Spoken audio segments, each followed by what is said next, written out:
Welcome to Bite at a Time Books, where we read you your favorite classics one bite at a time. My name is Bree Carlile, and I love to read, and wanted to share my passion with listeners like you. Be sure to follow the show on your favorite podcast platform so you get all the new episodes. Or you can follow the show on YouTube, where we have playlists for all the stories. You can find us on all the social medias at Bite at a Time Books, or on our website, biteatatimebooks.com, where you can also sign up for our newsletter for more information on what we're reading and what's coming next for the podcasts. We're part of the Bite at a Time Books Productions Network. If you'd also like to hear what inspired your favorite classic author to write their novels, and what was going on in the world at the time, check out the Bite at a Time Books Behind the Story podcast, Tuesdays, wherever you listen to podcasts. Today we'll be continuing White Fang by Jack London. Chapter 5, The Sleeping Wolf. Bite 1. It was about this time that the newspapers were full of the daring escape of a convict from San Quentin prison. He was a ferocious man. He had been ill-made in the making. He had not been born right, and he had not been helped any by the molding he had received at the hands of society. The hands of society are harsh, and this man was a striking sample of its handiwork.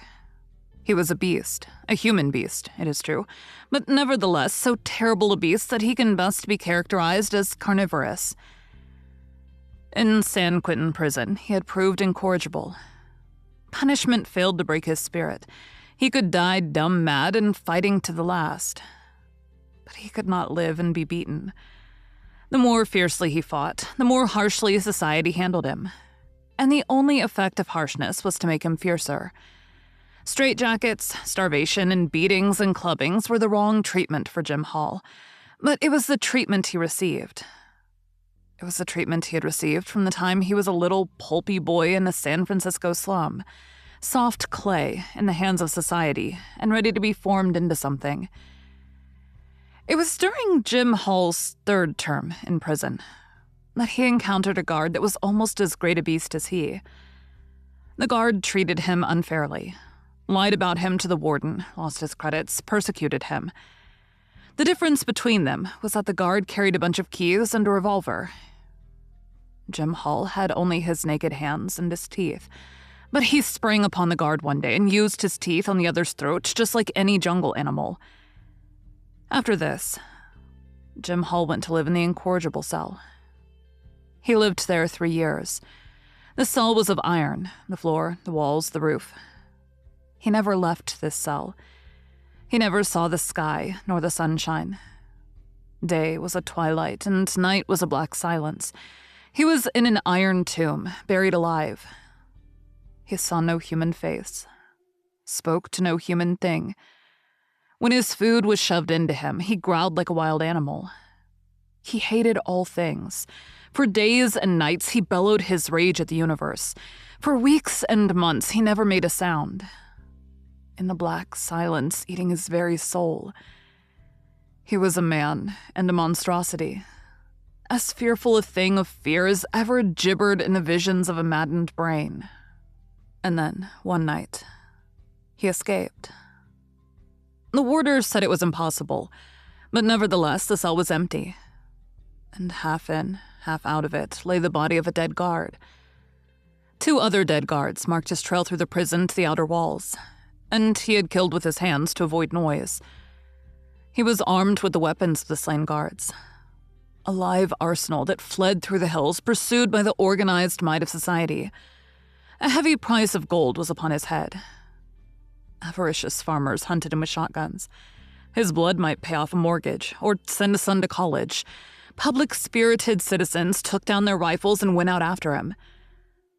A pack of bloodhounds followed the way of his bleeding feet.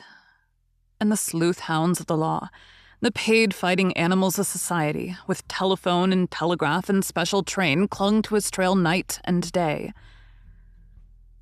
Sometimes they came upon him, and men faced him like heroes, or stampeded through barbed wire fences, to the delight of the Commonwealth reading the account at the breakfast table. It was after such encounters that the dead and wounded were carted back to the towns. and their places filled by men eager for the manhunt. And then Jim Hall disappeared. The bloodhounds vainly quested on the lost trail. Inoffensive ranchers in remote valleys were held up by armed men and compelled to identify themselves, while the remains of Jim Hall were discovered on a dozen mountainsides by greedy claimants for blood money. In the meantime, the newspapers were read at Sierra Vista. Not so much with interest as with anxiety. The women were afraid. Judge Scott pooh-poohed and laughed, but not with reason. For it was in his last days on the bench that Jim Hall had stood before him and received sentence. And in open courtroom, before all men, Jim Hall had proclaimed that the day would come when he would wreak vengeance on the judge that sentenced him. For once, Jim Hall was right. He was innocent of the crime for which he was sentenced. It was a case, in the parlance of thieves and police, of railroading. Jim Hall was being railroaded to prison for a crime he had not committed. Because of the 2 prior convictions against him, Judge Scott imposed upon him a sentence of 50 years. Judge Scott did not know all things, and he did not know that he was party to a police conspiracy, that the evidence was hatched and perjured, that Jim Hall was guiltless of the crime charged. And Jim Hall, on the other hand, did not know that Judge Scott was merely ignorant. Jim Hall believed that the judge knew all about it and was hand in glove with the police in the perpetration of the monstrous injustice. So it was, when the doom of 50 years of living death was uttered by Judge Scott, that Jim Hall, hating all things in the society that misused him, rose up and raged in the courtroom until dragged down by half a dozen of his blue-coated enemies. To him, Judge Scott was the keystone in the arch of injustice. And upon Judge Scott he emptied the vials of his wrath and hurled the threats of his revenge yet to come. Then Jim Hall went to his living death and escaped. Of all this, White Fang knew nothing, but between him and Alice, the master's wife, there existed a secret.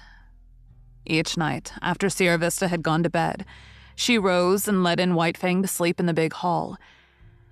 Now, White Fang was not a house dog, nor was he permitted to sleep in the house. So each morning, early, she slipped down and let him out before the family was awake. On one such night, while all the house slept, White Fang awoke and lay very quietly. And very quietly he smelled the air and read the message it bore of a strange god's presence. And to his ears came sounds of the strange god's movements.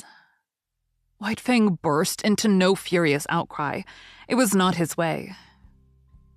The strange god walked softly. But more softly walked White Fang, for he had no clothes to rub against the flesh of his body. He followed silently. In the wild, he had hunted live meat that was infinitely timid, and he knew the advantage of surprise. The strange god paused at the foot of the great staircase and listened. And White Fang was as dead. So without movement was he as he watched and waited. Up that staircase, the way led to the Love Master, and to the Love Master's dearest possessions. White Fang bristled, but waited. The strange god's foot lifted. He was beginning the ascent. Then it was that White Fang struck. He gave no warning, with no snarl anticipated his own action. Into the air he lifted his body in the spring that landed him on the strange god's back.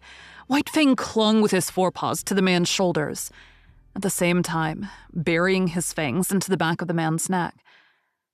He clung on for a moment, long enough to drag the god over backward. Together they crashed to the floor. White Fang leapt clear, and as the man struggled to rise, was in again with the slashing fangs. Sierra Vista awoke in alarm. The noise from downstairs was as that of a score of battling fiends. There were revolver shots. A man's voice screamed once in horror and anguish. There was a great snarling and growling, and over all arose a smashing and crashing of furniture and glass. But almost as quickly as it had arisen, the commotion died away. The struggle had not lasted more than 3 minutes. The frightened household clustered at the top of the stairway. from below. As from out an abyss of blackness came up a gurgling sound as of air bubbling through water. Sometimes this gurgle became sibilant, almost a whistle. But this too quickly died down and ceased. Then naught came up out of the blackness, save a heavy panting of some creature struggling sorely for air. Thank you for joining Bite at a Time Books today, while we read a bite of one of your favorite classics. Again, my name is Bree Carlile, and I hope you join us tomorrow for the conclusion of White Fang. If you enjoyed our show, be sure to follow us so you get all the new episodes. We would also love for you to drop us a rating on your favorite podcast platform. You can catch us on all the social medias at Bite at a Time Books, or check out our website, biteatatimebooks.com, where you can sign up for our newsletter. Our show is part of the Bite at a Time Books Productions Network. If you would also like to hear about the authors who write the books we read on the show, check out the Bite at a Time Books Behind the Story podcast, wherever you listen to podcasts, or on biteatatimebooksbehindthestory.com.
Time.